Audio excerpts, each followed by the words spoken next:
Welcome to Old Testament History, Chapter 4, Session 5b. The Kingdoms and the Prophets, David, Part 6. We're spending a considerable amount of time on the reign of David because lots of precedents were set. A lot of good was set in motion. But also, as Nathan the prophet foretold, there were consequences to David's sin that affected him the rest of the time that he was king. We should think about that the next time we're tempted. Oh, it won't matter. I can indulge myself, and then I can confess my sin afterward. Yeah, right. Do we want to use God's Son like that? Whoa, Nelly. 2 Samuel 12:10. 2 Samuel chapter 12, verse 10. Now therefore the sword shall never depart from thine house, Nathan said, because thou hast despised me, God said, and hast taken the wife of Uriah the Hittite to be thy wife.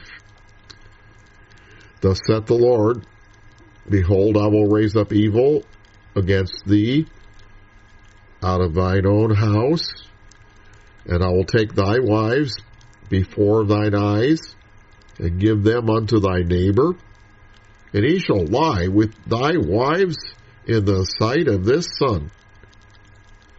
For thou didst it secretly, but I will do this thing before all Israel, and in broad daylight. So now, the rest of those consequences ensue. 2 Samuel chapter 13, verse 1. 2 Samuel 13, 1. And it came to pass after this that Absalom, the son of David, had a fair sister, whose name was Tamar. And Amnon, the son of David, loved her. She was his half-sister. David was her father, but different wife. Amnon was obsessed with her and used subterfuge to get her alone with him. Then he forced himself upon her and raped her. But his love for her was all one-sided. It was only the beginning of the intrigues that plagued David's court because of his sin. Chapter 13, verse 14. 2 Samuel, chapter 13, verse 14. Howbeit, when she objected, he would not hearken to her voice, Amnon, but being stronger than she, forced her, and lay with her. He raped her. But what happens next proves that he had a spiritual assist, because his forbidden fantasies about his half-sister were obviously all spirit-induced. Because verse 15, then Amnon hated her exceedingly, so that the hatred wherewith he hated her was greater than the love wherewith he had loved her. You see how spiritual that is? Wrong spirit. Whew. And Amnon said to her, arise, get out of here, be gone, get out. And she said to him, there's no cause. This evil sending me away is greater than the other that you just did to me. But he would not hearken to her. He took her virginity, he ruined her. That diminished her future prospects for husbands, marred her whole life. Then he called his servants that ministered to him and said, get rid of this woman, put her out from me, bolt the door after her. And she had a garment of diverse colors upon her, for with such robes were the king's daughters that were virgins apparelled. And then his servant brought her out and bolted the door after her. And Tamar put ashes on her head and tore her garment of diverse colors that was on her, laid her hand upon her head, and went on crying. Those are all very apparent cultural ways of showing great grief. And Absalom, her brother, said to her, Hath Amnon thy brother been with thee? But now hold thy peace, my sister, he is your brother. Regard not this thing. So he told her, don't bring it up. So Tamar remained desolate in her brother Absalom's house. She was ruined. But when King David heard of all these things, he was very angry. And Absalom spoke to his brother Amnon, neither good nor bad. Now, the best thing I can figure from that idiom, neither good nor bad, is his words were few. There's not very many occurrences of it. For Absalom hated Amnon because he had forced his sister Tamar. So what happened next? Absalom killed Amnon, his half-brother. So now the sword had entered the house of David, as Nathan prophesied, but it wasn't done. For Nathan said it would never leave. Once Absalom started down that road, how far would he go after murder? Like we were talking about at the break, once he's done it once, what about the second time? What about the third time? What else is he willing to do? Well, he went as far as trying to usurp the throne and kill David. That's how far Absalom went. Verse 37. But Absalom fled and went to Talmai, the son of Ammihud, king of Geshur. And David mourned for his son, Amnon, every day. So Absalom fled and went to Geshur, and was there 3 years. And the soul of King David longed to go forth unto Absalom, for he was comforted concerning Amnon, seeing he was dead. So his grief ended. Now Joab, the son of Zeruiah, perceived that the king's heart was towards Absalom. So, now, Joab, who fully knew what David had done to get Bathsheba, got involved in the situation between David and Absalom. And he used a shrewd woman with a false story to manipulate David to allow Absalom to come back to Jerusalem. The evil injection that started with David not being able to sleep and spying on Bathsheba was growing and growing out of control. And the devil had more cards up his sleeve, and he was pushing buttons, he was cashing in his chips. An avalanche of evil had begun. 2 Samuel 14:21.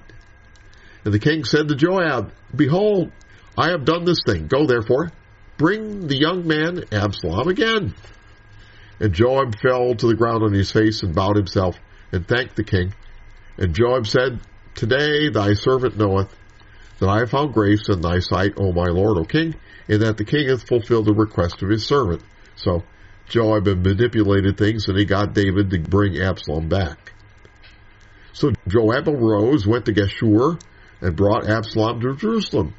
And the king said, Let him turn to his own house, let him not see my face. So Absalom returned to his own house, and saw not the king's face. So now Absalom, David's son, is back in town. But David won't see him. And so the plot thickens, because what happens when confrontations are avoided or postponed? Do things ever stay the same? Do they get better?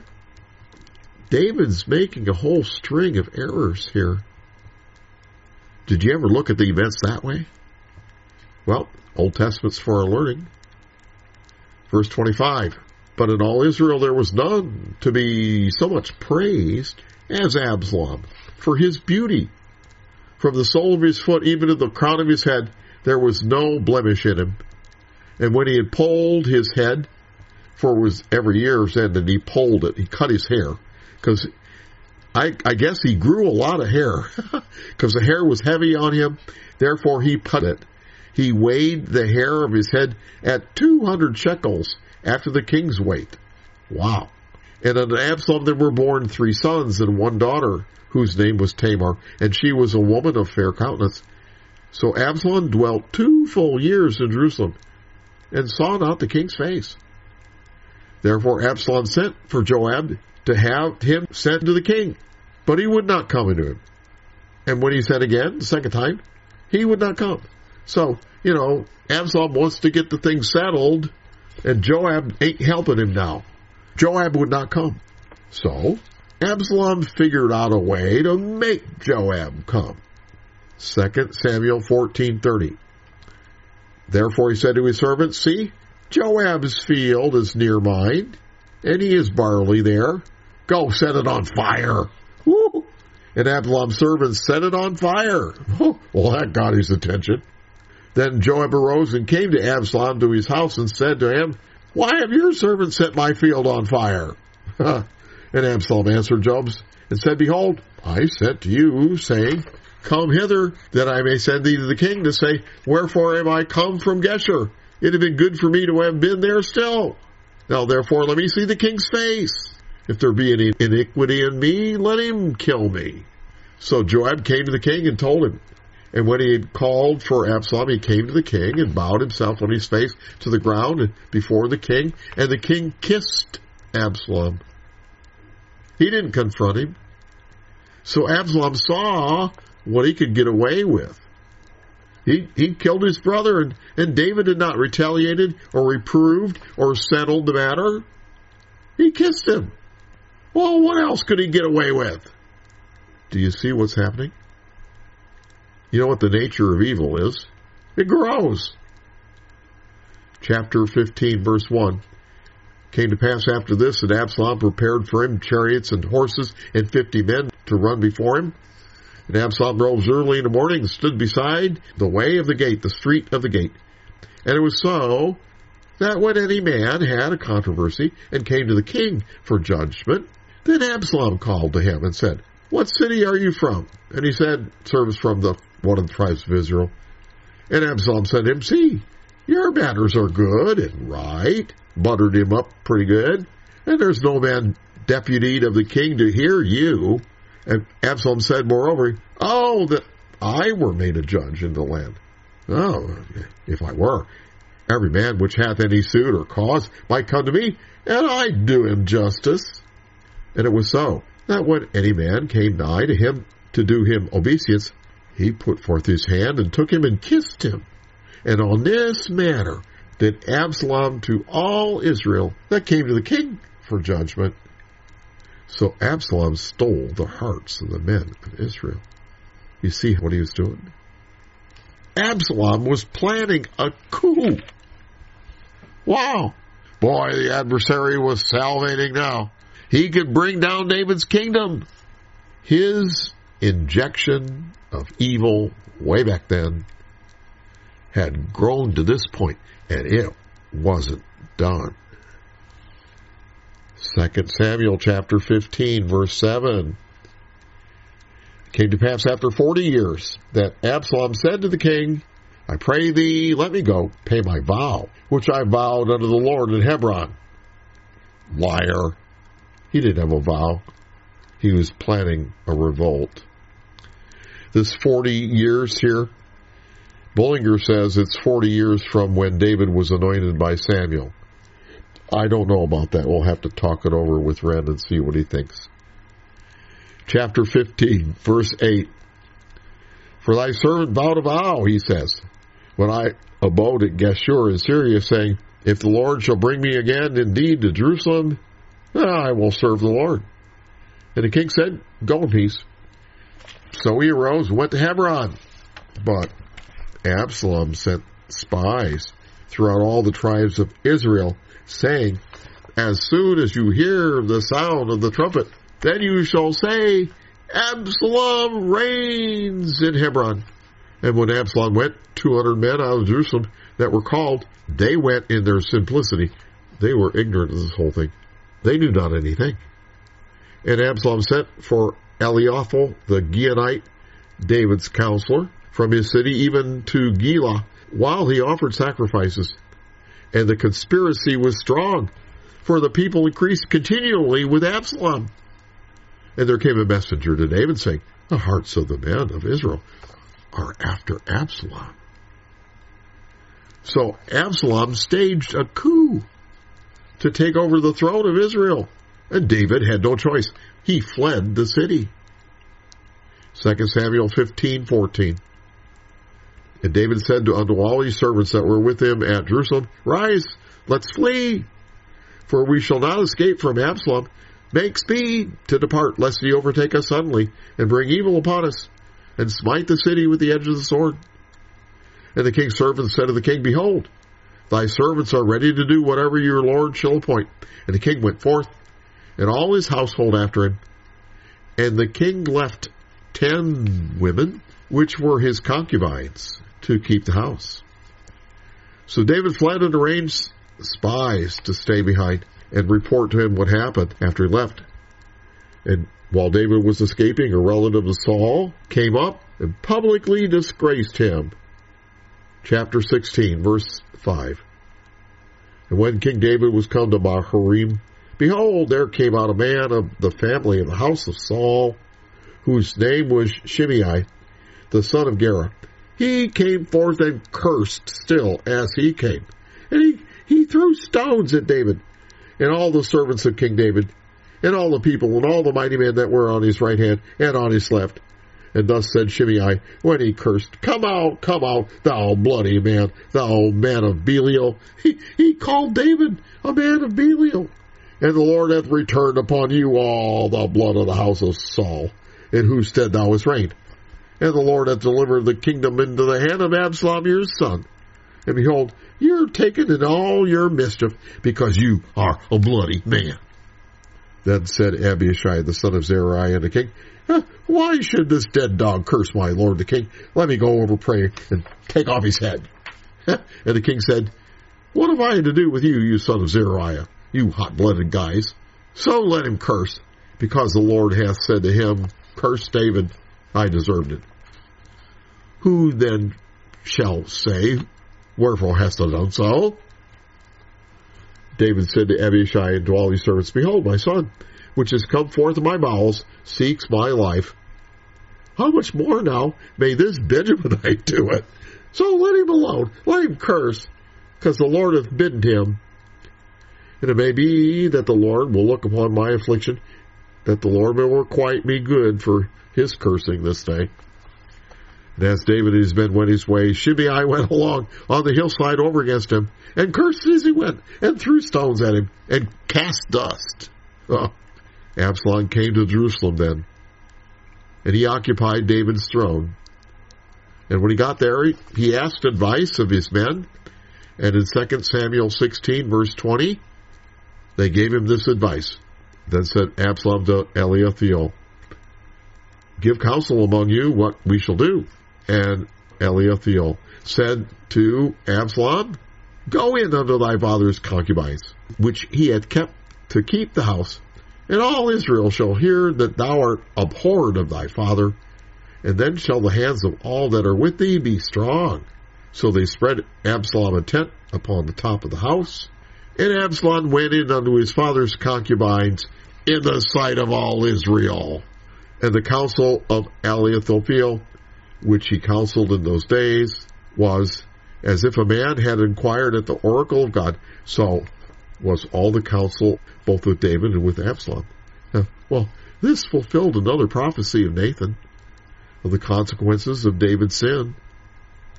Absalom then took counsel and decided to not immediately pursue David, but wait till a larger army of Israelites who followed him could assemble. David's spies reported this news to him, and that gave David time to escape. Chapter 17, verse 24. Then David came to Mahanaim, and Absalom passed over Jordan, and all these men of Israel were with him. They were hot pursuit. And Absalom made Amasa captain of the host instead of Joab, which was Amasa was the man's son, whose name was Ithra, an Israelite, and went in to Abigail, the daughter of Nashoth, sister of Zeruiah, Joab's mother. So Israel and Absalom pitched in the land of Gilead. Chapter 18, verse 1. And David numbered the people that were with him, and set captains of thousands and captains of hundreds over them. And David sent forth 1/3 of the people under the hand of Joab, and 1/3 part under the hand of Abishai, the son of Zeruiah, Joab's brother, and 1/3 part under the hand of Ittai the Gittite. And the king said unto the people, Surely I will go forth with you also. And the people answered, No, you shall not go forth, because if we flee away, they won't care for us, even if half of us die. But they will care for you. You're worth 10,000 of us. Therefore, it's better if you help us out of the city. The king said to him, what seems to be best to you, I'll do. And the king stood by the gate side, and all the people came out by hundreds and by thousands. And the king commanded Joab and Abishai and Ittai, saying, Deal gently for my sake with the young man, even Absalom. And all the people heard when the king gave the captain's charge concerning Absalom. Go easy on him. So the people went out into the field against Israel, and the battle was in the wood of Ephraim, where the people of Israel were slain before the servants of David. And there was a great slaughter that day, 20,000 men. For the battle was there scattered all over the face of all the country, and the wood devoured more people that day than the sword devoured. The undergrowth had an adverse effect on the battle, just like the battle in the wilderness in the American Civil War. Chapter 18, verse 9. And then Absalom met the servants of David, and Absalom rode upon a mule. And the mule went under the thick boughs of a great oak, and his head caught hold of the oak. Remember, he had all that hair? And he was taken up between the heaven and the earth, and the mule that was under him went away. So he's hanging in the tree by his hair. And a certain man saw it and told Joab, and he said, I saw Absalom hanging in an oak. And Joab said to the man that told him, And you saw him? Why didn't you smite him there to the ground? And I would have given you 10 shekels of silver and a girdle. And the man said unto Joab, Though I should receive 1,000 shekels of silver in mine hand, yet would I not put forth mine hand against the king's son. For in our hearing, remember, the king charged thee in Abishai and Ittai, saying, Go easy on him. Beware that none touch the young man, Absalom. Otherwise I should have wrought falsehood against mine own life. For there is no matter hid from the king, and thou yourself would have set thyself against me. Then said Joab, I may not tarry thus with thee. He took 3 spears in his hand, and thrust them through the heart of Absalom, while he was yet hanging alive in the midst of the oak tree. Wow. And 10 young men that bare Joab's armor compassed about, and smote him, Absalom, and slew him. They finished the job. And Joab blew the trumpet, and the people returned from pursuing after Israel, for Joab held back the people. The battle was over. Absalom was dead. And they took Absalom and cast him into a great pit in the wood, laid a very great heap of stones upon him. And all Israel fled, every one to his tent. So now Absalom, another son of David, was dead. And the messengers came and reported it to David. 2 Samuel chapter 18, verse 33. And the king was much moved, and went up to the chamber over the gate, and wept. And as he went, thus he said, my son Absalom, my son Absalom. Would to God I had died for thee, Absalom, my son, my son. And it was told Joab, Behold, the king weeps and mourns for Absalom. And the victory that day was turned into mourning unto all the people. For the people heard say that day how the king was grieved for his son. That took the heart out of the people who'd fought for David. David was more concerned that Absalom, his son, had died, regardless that he'd committed treason. 2 Samuel chapter 19, verse 5. 2 Samuel 19:5. And Joab came into the house of the king and said, You have shamed this day the faces of all your servants, which this day have saved your life, and the lives of your sons and your daughters, and the lives of your wives, and the lives of your concubines, in that thou lovest thine enemies and hatest thy friends. For thou hast declared this day that thou regardest neither princes nor servants. For this day I perceive that if Absalom had lived, and we all had died this day, that it would have pleased you well. Now therefore arise, go forth, speak comfortably unto your servants. For I swear by the Lord, if you don't go forth, there will not tarry anyone with you this night. And that'll be worse unto you than all the evil that befell thee from your youth until now. Woo!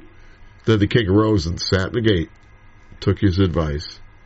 And they told unto all the people, saying, Behold, the king doth sit in the gate. And all the people came before the king, for Israel has fled every man to his tent. And all the people were at strife throughout all the tribes of Israel, saying, The king saved us out of the hand of our enemies, and he delivered us out of the hand of the Philistines. And now he's fled out of the land for Absalom. And Absalom, whom we anointed over us, is dead in battle. Now, therefore, why speak ye not a word of bringing the king back? And the king David sent to Zadok and to Abiathar the priest, saying, Speak unto the elders of Judah, saying, Why are you the last to bring the king back to his house? Seeing the speech of all Israel has come to the king, even to his house. You are my servants, you guys from Judah. You are my bones and my flesh. Wherefore then are you the last to bring the king back? So they brought David back to be king, now that traitor Absalom was dead. Chapter 19, verse 24. And Mephibosheth, the son of Saul, came down to meet the king, and neither dressed his feet, nor trimmed his beard, nor washed his clothes from the day the king departed until the day he came again in peace. It came to pass when he was come to Jerusalem to meet the king said to him, Well, why didn't you come with me, Mephibosheth? When they all fled Jerusalem. And it came to pass when he was come to Jerusalem to meet the king, why didn't you come? Verse 26.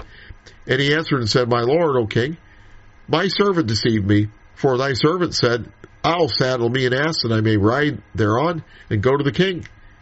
Because I'm lame, remember. And he has slandered thy servant unto my lord the king. But my lord the king is an angel of God. Do therefore what is good in thine eyes. For all of my father's house were but dead before my lord the king. Yet you did send thy servant among them that did eat at your own table. What right therefore have I yet to cry any more unto the king? Mephibosheth's servant Zilpah had supported David too when he escaped from Jerusalem. So David forgave Mephibosheth because he didn't come with him. 2 Samuel chapter 19 verse 40. Then went the king to Gilgal, and Chimham went on with him, and all the people of Judah conducted the king, and also half the people of Israel. And behold, all the men of Israel came to the king, and said to the king, Why have our brethren, the men of Judah, stolen you away, and brought the king and his household and all David's men over Jordan? We wanted to be part of the party too. And all the men of Judah answered the men of Israel, Because the king's near kin to us. Why are you angry for this matter? Have we eaten at all the king's cost, or has he given us any gift? And the men of Israel answered the men of Judah and said, Oh, we have 10 parts in the king. You're just one. We have more right in David than you do. So, why did you not invite us to the party? Why did you despise us, that our advice should not be first in bringing back our king? And the words of the men of Judah were fiercer than the words of the men of Israel. So now, here's another breach in the people that the adversary is fomenting. The adversary is raising hell any way he could.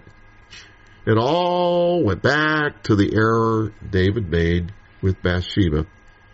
And now, he even rubs David's nose in it. Because now there is a interloper who has a similar name to Bathsheba. Chapter 20, verse 1. And there happened to be a man of Belial, whose name was Sheba, the son of Bichri, a Benjaminite. And he blew a trumpet and said, We have no part more in David, neither have we inheritance in the son of Jesse. Every man to his tent, O Israel. So every man of Israel, because they weren't invited to the party, went up from after David and followed Sheba, the son of Bichri. But the men of Judah clave unto their king from Jordan even to Jerusalem. And David came to his house at Jerusalem, and the king took the 10 women, his concubines, whom he had left to keep the house, and put them in ward, and fed them, but went not in unto them. So were they shut up unto the day of their death, living in widowhood. Whew. But now David had to contend with this split now between Judah and the rest of the tribes. Chapter 20, verse 6. And David said to Abishai, Now shall Sheba, the son of Bichri, do us more harm than Absalom did.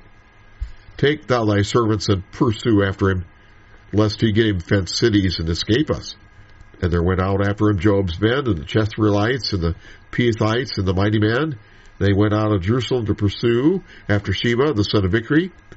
And when they were at the great stone which is in Gibeon, Amasa went before them, and Joab's garment that he had put on was girded unto him. Amasa was Absalom's top general, and he had Joab's uniform on him. Chapter 20, verse 8.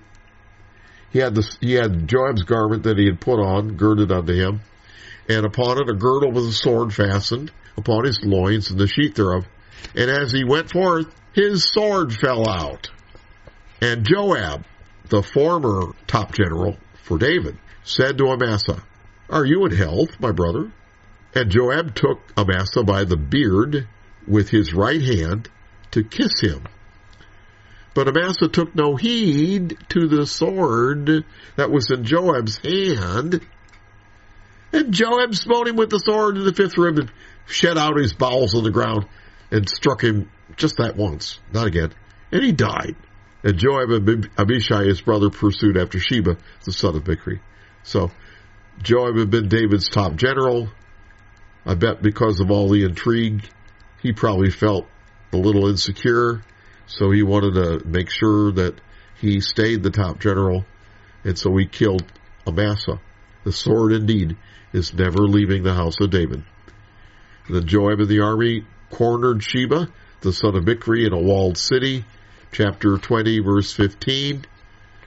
They came against and besieged him in Abel of Bachhamah, and they cast up a bank against the city, and it stood in the trench.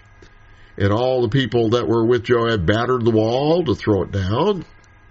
And then cried a wise woman out of the city, Hear, hear, I pray thee, come hither, that I may speak with you.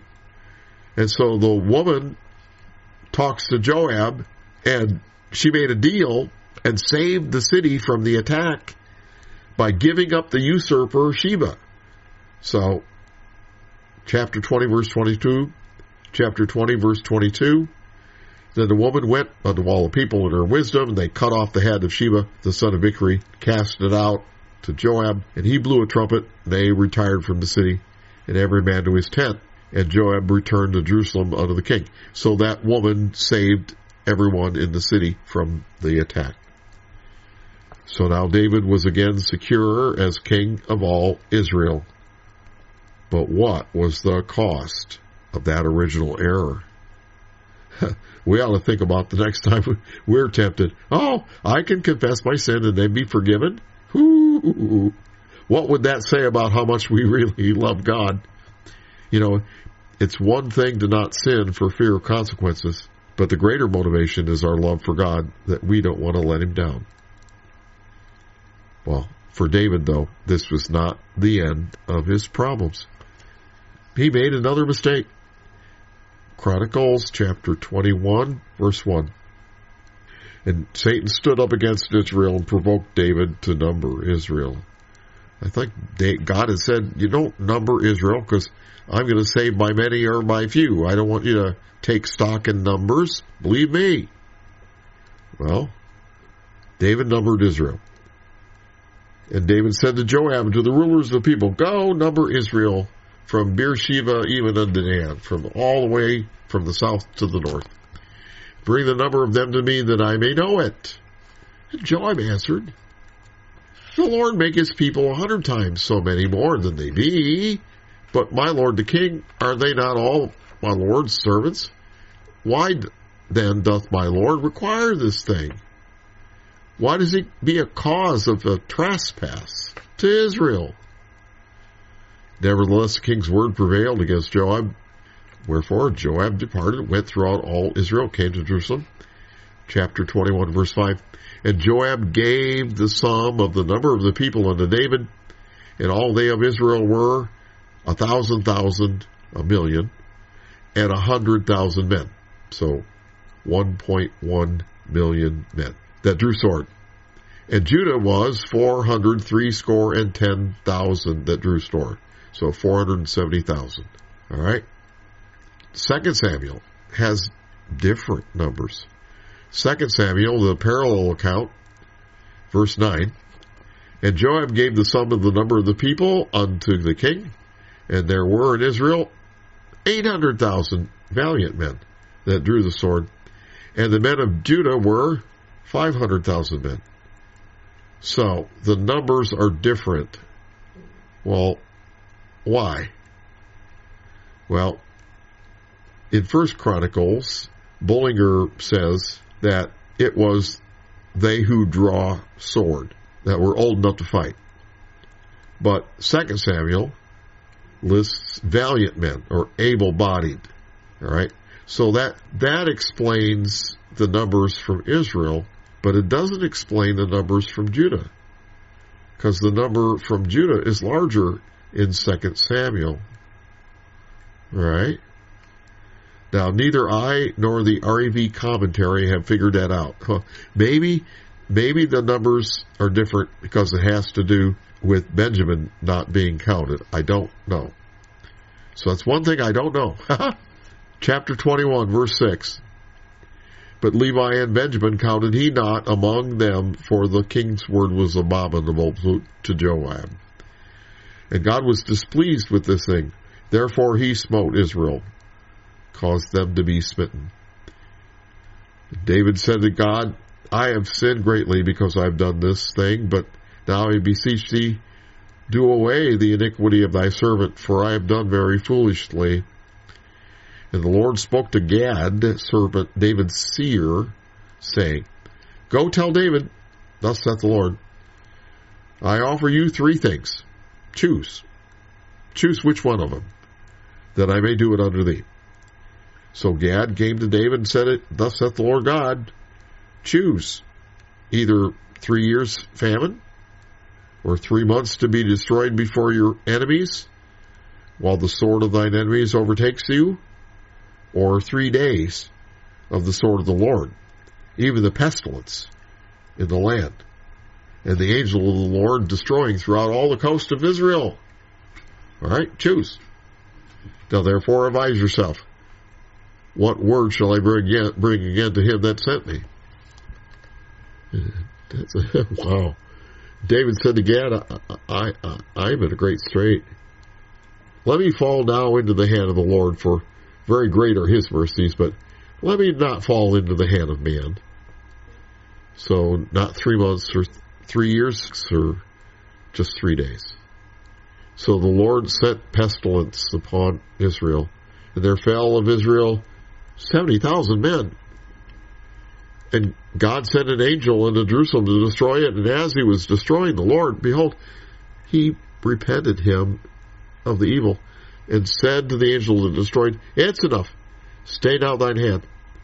And the angel of the Lord stood by the threshing floor of Ornan the Jebusite. David lifted up his eyes and saw the angel of the Lord stand between the earth and heaven, having a drawn sword in his hand, stretched out over Jerusalem. And then David and all the elders of Israel, who were clothed in sackcloth, fell on their faces. Well, it wasn't because they were uncoordinated. They made intercession. And David said to God, Is it not I that commanded the people to be numbered? Even I it is that have sinned and done evil indeed. For as for these sheep, what have they done? Let your hand, I pray thee, O Lord, my God, be on me, and on my father's house. but not on your people, that they should be plagued. So the angel stopped, because David had interceded and stood in the gap, just like Moses and Aaron had before. Then the angel of the Lord commanded Gad to say to David that David should go up and set up an altar unto the Lord in the threshing floor of Ornan the Jebusite. And David went up at the saying of Gad, which he spoke in the name of the Lord. And Ornan turned back and saw the angel and his 4 sons with him. They hid themselves, because Ornan was threshing wheat on the threshing floor. And as David came to Ornan, Ornan looked and saw David and went out of the threshing floor and bowed himself to David with his face to the ground. And David said to Ornan, grant me the place of this threshing floor, that I may build an altar therein unto the Lord.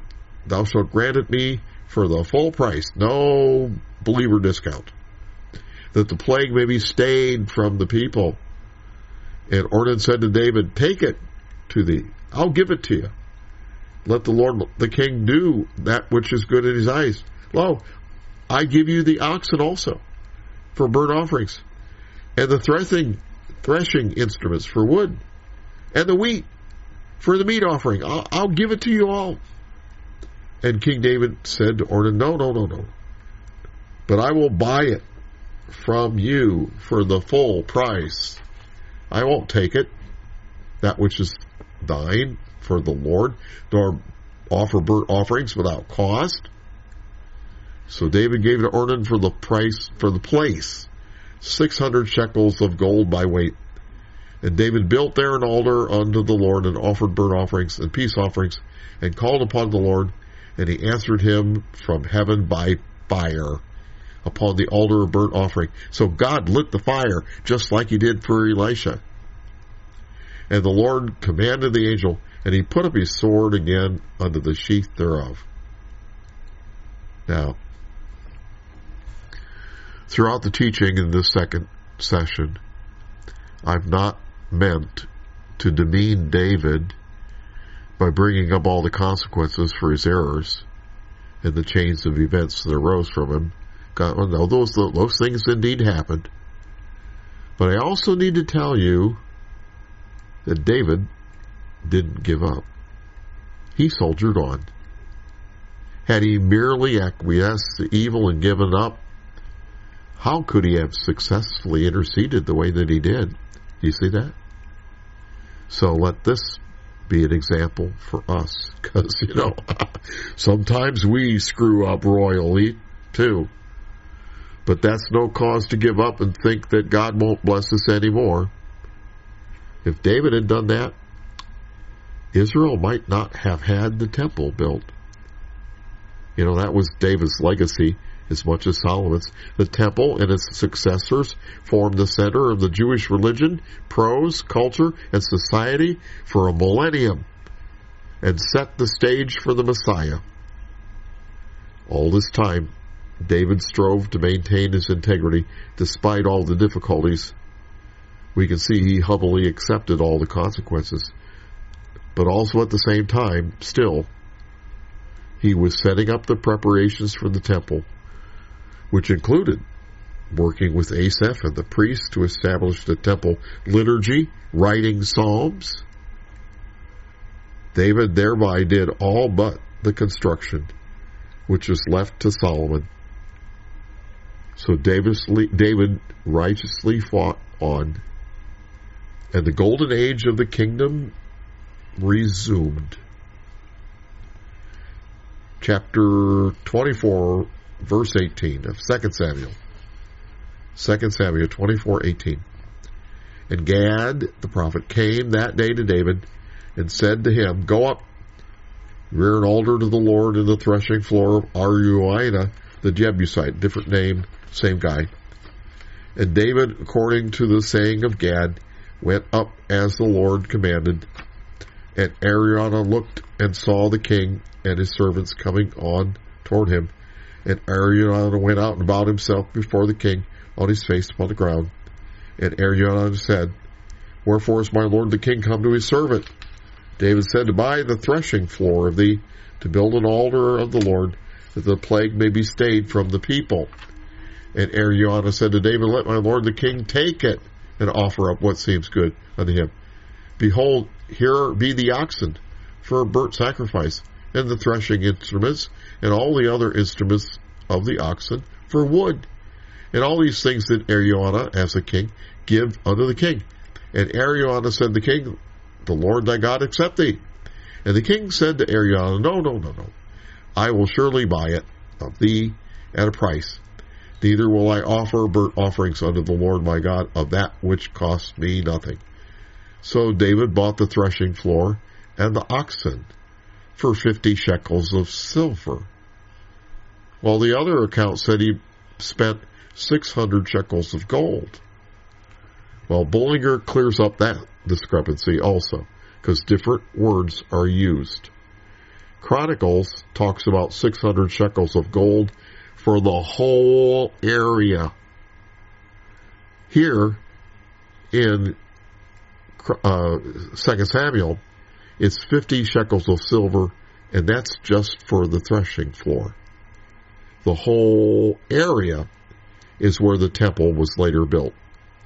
So now, David was amassing the building materials that would be used for the temple, but he would not build it. His son would. So, chapter 22, verse 2. Chapter 22, verse 2, David commanded to gather together the strangers that were in the land of Israel, set masons to hew, wrought stones to build the house of God. David prepared iron in abundance for the nails, for the doors of the gates, for the joinings, and the brass in abundance without weight. So they had all the plans drawn up. David did. And also cedar trees in abundance for the Zidonians, and they of Tyre brought much cedar wood to David. And David said, Solomon his son is young and tender, and the house that is to be builded for the Lord must be exceeding magnifical, of fame and of glory throughout all countries. I will therefore now make preparation for it. So David prepared abundantly before his death. Then he called for Solomon his son, charged him to build a house for the Lord God of Israel. David said to Solomon, my son, as for me, it was in my mind to build an house under the name of the Lord my God. But the word of the Lord came to me, saying, you've shed blood abundantly, and have made great wars. You shall not build a house unto my name, because you've shed much blood upon the earth in my sight. Behold, a son shall be born to thee, who shall be a man of rest, and I will give him rest from all his enemies round about. For his name shall be called Solomon. And I'll give peace and quietness unto Israel in his days. He shall build an house for my name, and he shall be my son. And I will be his father, and I will establish the throne of his kingdom over Israel forever. Now, my son, the Lord be with thee, and prosper thou, and build the house of the Lord thy God, as he hath said of thee. Only the Lord give thee wisdom and understanding, and give thee charge concerning Israel, that thou mayest keep the law of the Lord thy God. Then shalt thou prosper, and if you take heed to fulfill the statutes and judgments which the Lord charged Moses with concerning Israel. Be strong and of a good courage. Dread not, nor be dismayed.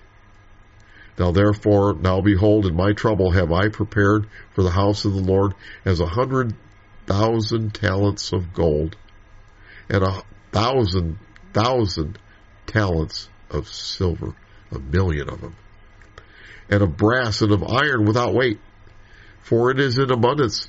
Timber also and stone have I prepared, that you may add thereto. Moreover, there are workmen with thee in abundance, hewers and workers of stone and timber, and all manner of cunning men for every manner of work, of the gold and the silver and the brass and the iron. There is no number. Arise, therefore, and be doing, and the Lord be with thee. David also commanded all the princes of Israel to help Solomon his son. saying, Is not the Lord your God with you? Hath he not given you rest on every side? For he hath given the inhabitants of the land unto mine hand, and the land is subdued before the Lord and before his people. Now set your heart and your soul to seek the Lord your God. Arise therefore, build ye the sanctuary of the Lord God, to bring the ark of the covenant of the Lord, and the holy vessels of God into the house that is to be built to the name of the Lord. There's more to David than even these sessions that we've taught have covered. We've barely scratched the surface, because there is the Psalms too. And so I'm going to ask Ren to bring out some more. But we must move on. And now the curtain closes upon this remarkable man, David, who affected Judaism so much. But before we leave, we must hear his last words. 2 Samuel 23:1. Now these be the last words of David. David, the son of Jesse, said, And the man who was raised up on high, the anointed of God of Jacob, and the sweet psalmist of Israel, said, The Spirit of the Lord spake by me, and his word was in my tongue. The God of Israel said, The rock of Israel spake to me. He that ruleth over men must be just, ruling in the reverence of God. And he shall be as the light of the morning, when the sun arises, even a morning without clouds, as the tender grass springing out of the earth by clear shining after rain.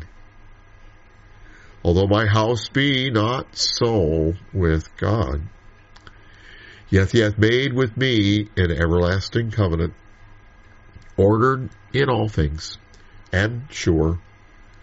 For this is all my salvation, and all my desire, though he make it not to grow. But the sons of Belial shall be all of them as thorns thrust away, because they can't be taken with hands. But the man that shall touch them must be fenced with iron, and with the staff of a spear, and they shall be utterly burned with fire in the same place. Oh, wow. That is deep. I wrote an entire book on leadership, which this comprises. But David also was very cognizant of his enemy, and his enemy's prime agents, the children of Belial. They are formidable, but not untouchable. However, whoso does touch them, that is, adversely affect them, must be fenced, that is, with the fence of fire, the hedge of protection, which is stronger than the hardest thing they could conceive of at the time.